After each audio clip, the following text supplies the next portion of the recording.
Obama or with Hillary because they're the same level.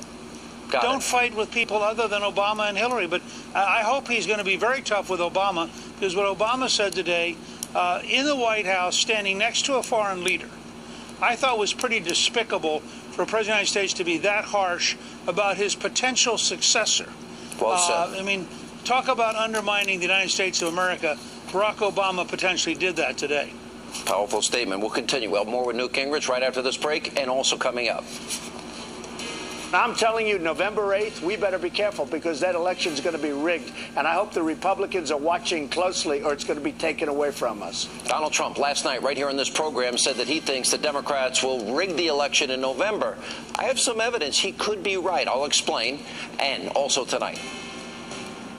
My advice to Donald would be very simple. I'll tell you the advice I give him. You have one person to attack: Hillary Clinton. Rudy Giuliani with some advice for the GOP nominee. We have more reaction from Newt Gingrich. Also, Laura Ingraham will be here tonight. That and more as we continue.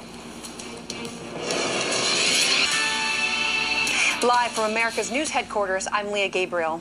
Another prominent Republican is siding with Hillary Clinton's presidential bid. Meg Whitman, president and chief executive of Hewlett-Packard, is endorsing the Democratic nominee, saying it is time to put country first before party. Whitman calls Trump, quote, a dishonest demagogue with reckless positions on immigration, the economy, and foreign policy.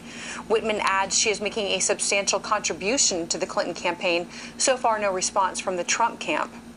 A deadly wildfire that continues to spread near California's scenic Big Sur was started by an illegal campfire.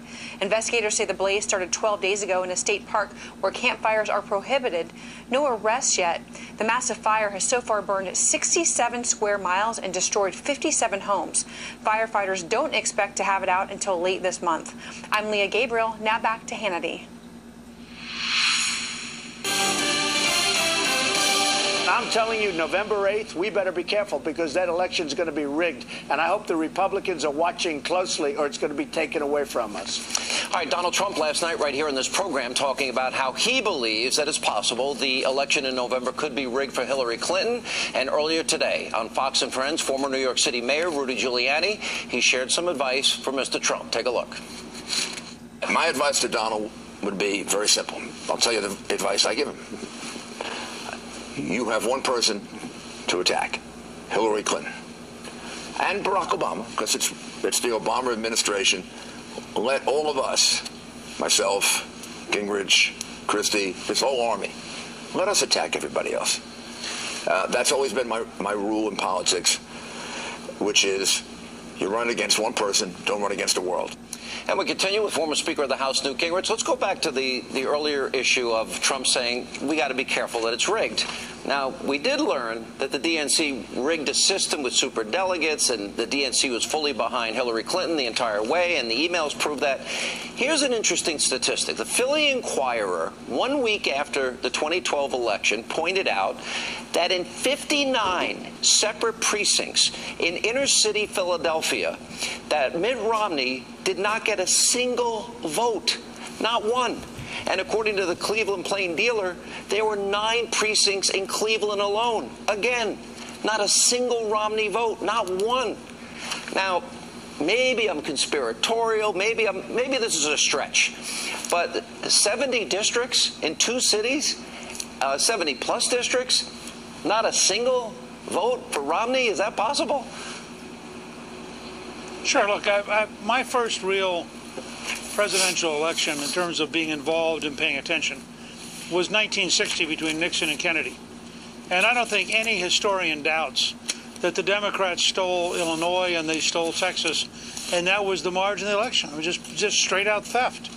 People in Chicago who'd been dead for a long time managed to still miraculously vote.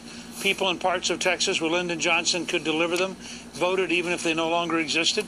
I think there's a long tradition on the part of Democratic machines of trying to steal elections.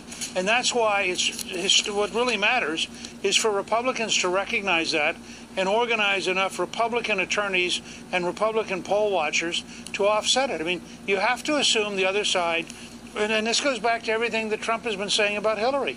I I mean, if you assume that she's a crook, as he says, if you assume that she lies, as he says, why would you expect her to have an honest election? But the job then is for the Republicans to recruit enough poll watchers and recruit enough attorneys that you can go nose to nose with them everywhere in the country and not allow that to happen. You know, you have pointed out many times in this program that Trump represents a clear and present danger to modern-day Washington, to the establishment, to the infrastructure, if you will, the incestuous relationship between lobbyists and congressmen and their staffs and the media. And I agree with you. I think you're dead on right. I've watched, for example, Paul Ryan, Lindsey Graham, even Jeb Bush, who won't endorse Trump, and John McCain. All these people are out there, and they seem more critical of Donald Trump than they've ever been willing to speak out against Barack Obama or Hillary Clinton.